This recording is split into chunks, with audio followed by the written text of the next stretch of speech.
Alright, what is going on, folks? Welcome back to another edition of Nani episode where we discuss the anime that we're currently watching. Today we're going to be talking about Go-Go Loser Ranger Season 2, Episode 2. At the start of this episode, right, we have the a kaiju monster attacking everybody. When I thought about kaiju, I'm thinking to myself, wait, kaiju number 8 right now? Like, I thought it was very interesting. It looked like it was like like Red Squad that was taking care of this, but they're not taking care of it. They're getting killed. They're getting killed. So, yeah, that was not looking good.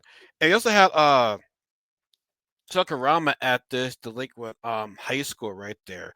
Now I'm not sure what his reasons were, but he knows that uh Fire D being to the punch right there. Now he's still trying to right the like he's still trying to like stop the Dragon Keepers but doing it in the right way, but he can't let Fire D go about it his way. So he's like on a mission to like be the first ones to stop, the Dragon Keepers. Like they both kind of have the same goal, but they're doing like one's doing it his way, one's doing it the other way right there. So like yeah, like I said, like, Friday was trying to kill them. I think Sakuraga's trying to like expose them. I'm not quite sure how they go about doing that, but we see the real Fighter D and Chicago doing some cleaning for the for the Green Squad, right?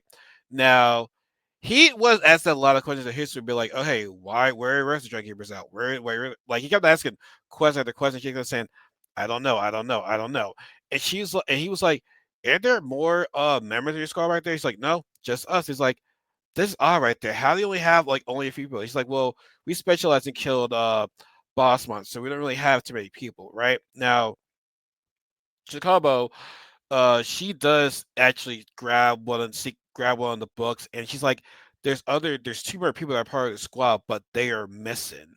So yeah, he's like, Fighter's like, well, Sakurama, the Spider D was obviously dressed as Sakurama, saying that, yo, I knew there's fishy. Why, like, there's gonna be more people than just us right here. Something's not acting up, right?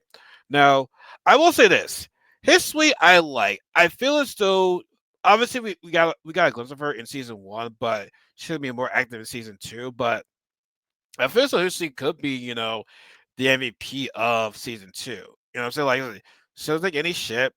She's like, as long as you're on her side, you are good. But how she like, introduce herself to those students right there, I'm like, oh god, man, like this girl right now is crazy, right? But I'm getting ahead of myself right there. But she does have I have information, on the boss monster. He's like, okay, let's go. So they get to this, about actually before all that, the Red Dragon Keeper, he calls on Sheeran, right? He's like, I have a mission for you that only you count on. I need you to investigate the Green Squad's two newest members.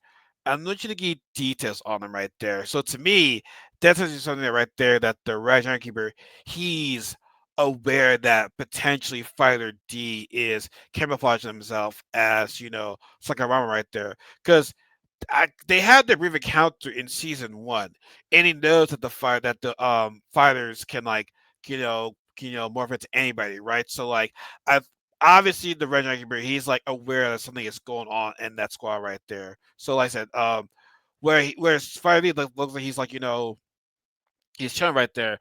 The Red Dragon Keeper is like, yeah, I got my eyes on you right there. Now it's not confirmed, but like obviously he expected, because why else would he send Sheeran out there, to investigate him right there? So we'll have to we'll give a look out for that. Look out for that, right? So to get to this well, not this abandoned tower there, because remember, there's people that are disappearing, right? And we actually read to story right there. He's actually an informant for the Green Sky right there. So so there is more people to the Green Squad that we just don't know. So they go to this abandoned high school where like where all these delinquents hang out, because there's been reported teenagers, right? So they get to the group right there, and history just kicks in the door right there. Hey, special request for the Dragon Keepers, right? And so the guy goes into attack right there, and history was just quick with it right there. It's like, yo, this is a special request. Please cooperate right there. I'm like, don't mess with the girl, please. Those girls, please. Like I said, I like her. I like her. I can't wait to learn more about her right there. We learned like a little bit about her in this episode, but like I want to know more about what happened in their past. Like I'm sure they'll have a flashback hopefully right there. I'm hoping, but we'll see.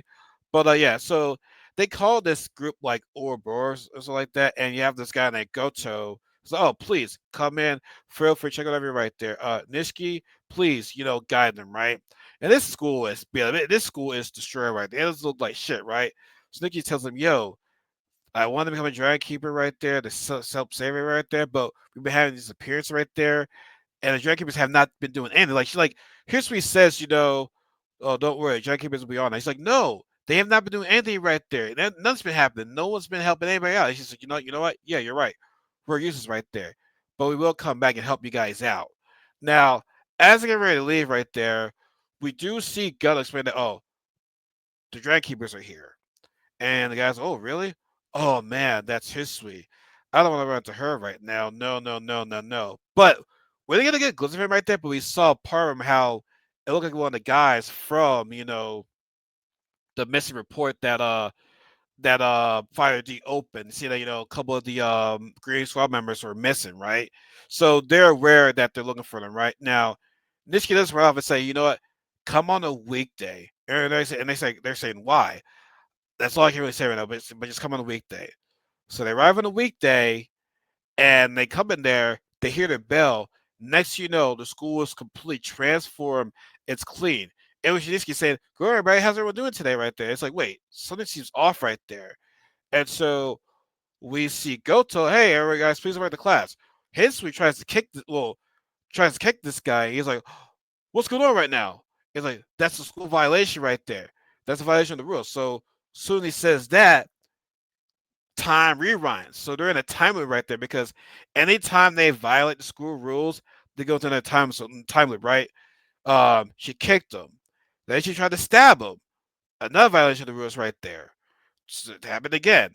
Then the third time, ignoring the school bell. And the guy's like, that's then Subuko was like, oh no. Good morning right there, nice to see you and everything. We go to class right now. So they get to class, they're in class, but Fighter D wants to eat something. He wants to eat in class. The guy's like, that's a violation of the rules right there. Then time loop, they reset, and it's like, guys, we have to play normal students right now to survive this, right? Not survive this, but like get out of this time loop, right? And Cho's like, yeah, we fell to the enemy trap right now. They already know that they're right over here, right? So they managed to get through the first day of the class. Well, not first day, but like they meet up for lunch, right? During lunch. And then his superior tells him, hey, so yes, there are 12 boss monsters. The five that you see on Sunday Showcase, they're not the real ones, right? And the Dragon Keepers, each of them are like associated with an animal, right? The one that we saw in the first season, that was the rooster. And we have Magida the snake, who's able to create illusions. So it's safe to assume that he's the reason why people have been disappearing right now. So we're in this time loop, right? We're in this illusion, right? But like I said, there's 12 boss monsters. The Dragon Keepers have defeated 7, and there's Fireman right there. So that makes the job easier for Fire D. But he was scared. He's like, damn, just how strong are these guys right there? So yeah, so they have to like I said, survive this really weird situation right there. Now, when you see Suboko and Sakurama talking, and next you know, they're back to another time loop right there. And he's just like, what are you doing? What are you doing? He's like, it's not me. Right? Sabaku's like, what are you talking about? Don't you really have a test coming up today? And it's like, oh shit. Now it's like, what happened to our Suboka right there? She disappeared. Like, she's been captured right now. So yeah. Now things are getting interesting right now. So I like how it ended right there. Let me leave you on the cliffhanger right there. So I'm like, shit, what's going on right there? We have to somehow, figure this shit out, or else we're gonna be stuck in this time loop forever and ever and ever until we get captured right there. So like, yeah, like this is gonna be a very, very tough mission for them. But like I said, I like this episode. Like I said, I'm loving history right now. I love history right now. Like I said, I cannot wait to see more of her. Like I said, she's a badass. You know how I like my badass wife. Oh my gosh, I said the W word. I said the W word. Lord have mercy. But yeah, you know how I like my tough anime girls right there. I love my tough anime girls right there. And Hisui's definitely that, and she's the leader right now of this squad. I'm surprised she hasn't even become an actual Dragon Keeper because she's been doing this since she was 10 years old. So, but yeah, I said I feel as though Hisui will be the MVP of season 2. Obviously, Fighter D is the main character, so clearly, he'll have his moments right there. But like I said, I really like History. Like I said, she's badass. Like I said, almost killing that one scene right there was pretty cool. So yeah, like I said, she's very smart for her surroundings right there. Like I said, she's a badass, but she's also smart at the same time. That's why she's junior rank right there. May she become a dragon keeper in the future. But I was like, I can't see more of her. So yeah, I said, let me know what you guys think about this episode right there. I said, timing right now is always fucking crazy right there. So yeah, it's amazing right there. But so as folks, comment, like, subscribe. Be sure to follow my social media accounts in the description box below. And also comment if I missed anything that's very important right there. So please, let me know. And as always, be safe. Remember what J. Cole said. There's no such as life better. Have a good day, everybody. Take care.